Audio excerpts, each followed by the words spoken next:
आकृति के छायांकित भागों के भिन्नों को लिखकर योग कीजिए, मतलब जोड़िए और योग फल का छायांकित आकृति भी बनाइए, मतलब जोड़ने के बाद भाग जितना है उसका एक छायाचित्र भी बना दें।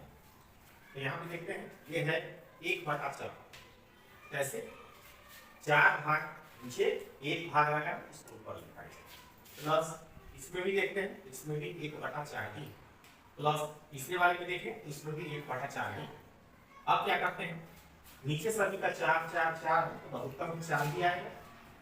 जब नीचे बराबर होता है तो ऊपर में कोई परिवर्तन नहीं, मतलब 4 से 4 से भाग करो 1 आएगा, 1 का गुणा 1 से करो 1 ही आएगा, मतलब कुछ बदलता नहीं। तो हम इसे लिखेंगे 1 जोड़ 1 जोड़ 1। तो इस तरीके से हमने जब इसको जोड़ा तो हमारा 1 2 3, तो ये 3/4। अब इसके लिए हमें क्या बनाना है, एक आकृति भी बनाना है और छायांकित करना है। तो हमने ये आकृति बनाया चौकोर जैसा ऊपर में बना हुआ है, तो 4 भागों में हमने बांटा। अब बताइए कितना भाग उसमें बनाना पड़ेगा मुझे, 3 भाग। तो ये हो गया 1 2 3।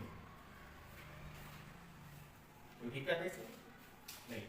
अब इसको देखिए, इसमें भी वही चीज करना, पहला 8 भाग में से 1 भाग रखा हुआ है, तो ये हो गया 1/8 भाग, प्लस ये भी है 1/8 भाग, प्लस ये भी है 1/8 भाग। अब ये तीनों का हम एलसीएम लेते हैं तो 8 ही आता है। जब तीनों का डिनोमिनेटर एलसीएम के ही इक्वल है, बराबर है, तो ऊपर वाला नहीं बदलेगा, मतलब 1 जोड़ 1 जोड़ 1 जोड़ 1 जोड़ 1 जोड़ा हमने, तो ये आया हमारा 3/8। अब हमें 3/8 को शो करना है, ये फोटो बना करके आकृति बनाना। तो ये हमने आकृति बनाया, इसे 8 भागों में हमने बांटा, ये हमारा 8 भागों में बढ़ गया। कितने भाग को हम इस तरह लेंगे, 3 भाग। तो हम कौन सा भी 3 भाग रख सकते हैं, 1 2 3, क्लियर है।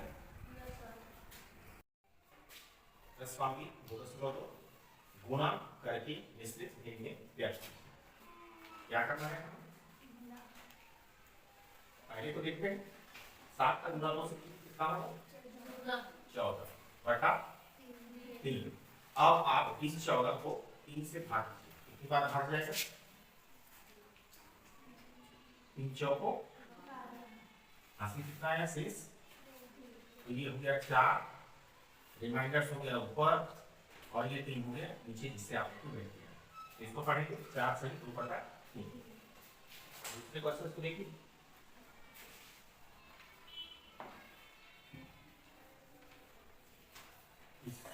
इससे 4/3 क्या करेंगे नेक्स्ट टाइम आप इसको 3 को 4 को 3 से भाग कर दीजिए, एक बार जाएगा 1 रिमाइंडर आएगा, शेष आएगा और ये 3 नीचे होगा।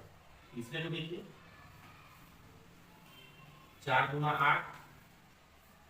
8/3, 3 से भाग दीजिए, 2 बार जाएगा, शेष रिमाइंडर 2 आएगा, 3 गुना 6 गुना 8, 3 गुना 6 2 को जोड़िए 8 8/3 यहाँ पे।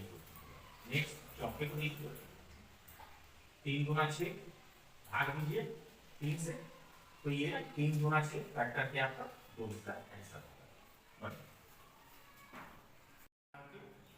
आकृतियों में दिए गए भाग को छायांकित कीजिए। इसमें बोल रहा है कि 2/3 भाग को आप छायांकित कीजिए, उसको रंग दीजिए।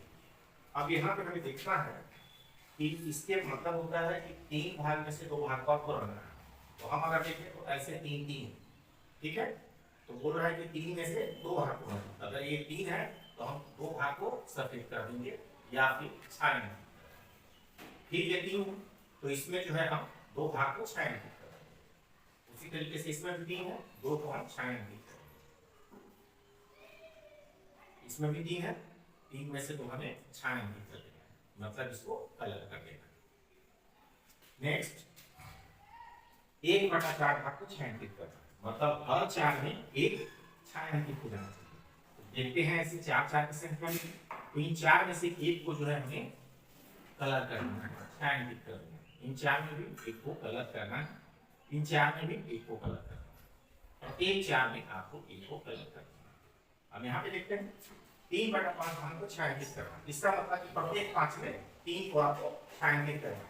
तो अगर ऐसे लिखें तो 5 की संख्या में रो में लगा हुआ है, तो 3 को छायांकित करना है, तो ये हुआ 1 2 3। उसी तरीके से इसमें भी 1 2 3, इसमें भी 1 2 3, हमारे 3/5 भाग छायांकित का मान लिया। पहले ये मिक्स फ्रैक्शन में इसको फ्रैक्शंस में चेंज कर लेते हैं, मिक्स में भिन्न से भिन्न में बदलते हैं। तो 4 गुना 8 उसमें एक जोड़िए 9/4 का 1/3। यहाँ पे देखिएगा 3 से दोनों मल्टीपल हुआ है, 3 एकम 3 3 3 9, ऊपर क्या है 3 एकम 3 और नीचे क्या है 4 एकम 4। ये सिंपल फॉर्म में है, इसका आंसर। दूसरे को देखते हैं, 2 का हमारा 5 का 2 बचे 10, 10 में 1 को जोड़िए 11/2 का 2/5, 2 एकम 2 2 एकम 2, 11 एकम 11, 5 एकम 5। अब यहाँ देखो ऊपर वाला बड़ा, इसको मिक्स फ्रैक्शंस में चेंज कर देते हैं, 2 बार भाग जाएगा, 1 शेष बचेगा और ये 5 बचेगा, 5 गुना 10 लिख दिया, इसको हमने मिक्स फ्रैक्शन को चेंज कर दिया। सी को देखते 4 की 12 की 13/4 का 1/2। यहाँ देखते हैं कि 2 से 13 भी कटेगा और 1 से 4 को गुणा करने का कोई विशेष लाभ नहीं है। तो 13 एकम 13, 4 गुना 8, ऊपर वाला हमारा बड़ा है तो मिक्स फ्रैक्शन में चेंज कर देते हैं, 8 एकम 8, शेष आया 5, 8 5 13, 13/8। यह हमारा मिक्स फ्रैक्शन है। आगे को देखिए 36 18 19/6 का 2/3, 2 एकम 2 2 3 6, 3 से डिवाइड नहीं होगा, तो हम लिखेंगे 19 एकम 19/9, 9 गुना 18, 2 बार भाग जाएगा, 1 शेष बचेगा बटा 9, ये इसका आंसर होगा। नेक्स्ट देखें 2 9 18 और 1 19, 19/2 का 5/7। अब यहाँ देखिए कि 7 के टेबल में 19 भी करेगा, तो टेबल में 5 भी करेगा, इसी संख्या से ही करना है, तो ये मल्टीप्लाई कर दो, 5 9 45, 5 4 5 9 5 4 95/14। ठीक है, अब आप इसको 95 को भाग दीजिए, इससे 14 से कितनी बार जाएगा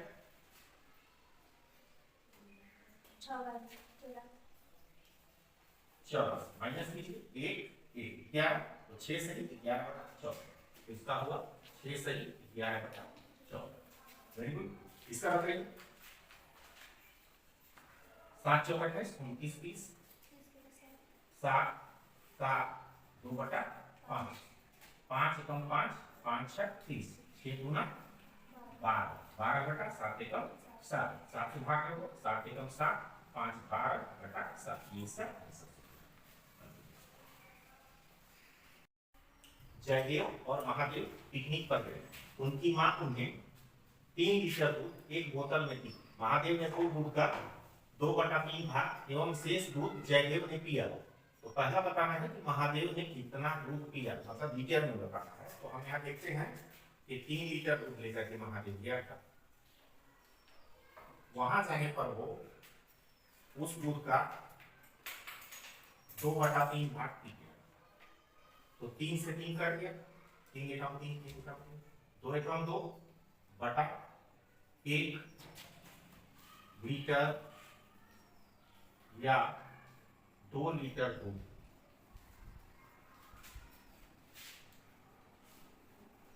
महादेव ने दिया।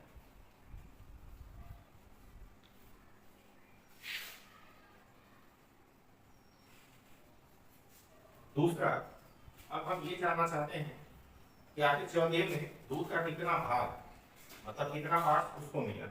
तो हम क्या करते हैं कि पूरे भाग को 1 मान करके उसमें से 2/3 भाग जो महादेव ने दिया है उसे हम माइनस कर देते हैं, तो हमारा जयदेव का भाग। यहाँ पे देखते हैं इसके नीचे कुछ नहीं है, एक, दोनों का लघुत्तम 3, 1 से 3 को भाग करेंगे 3 आएगा, 3 का गुणा 1 से करेंगे 3 होगा, माइनस 3 से 3 को डिवाइड करो 1 आएगा, 1 गुना 2 में से 1 घटाओगे 1/3 भाग जयदेव ने किया।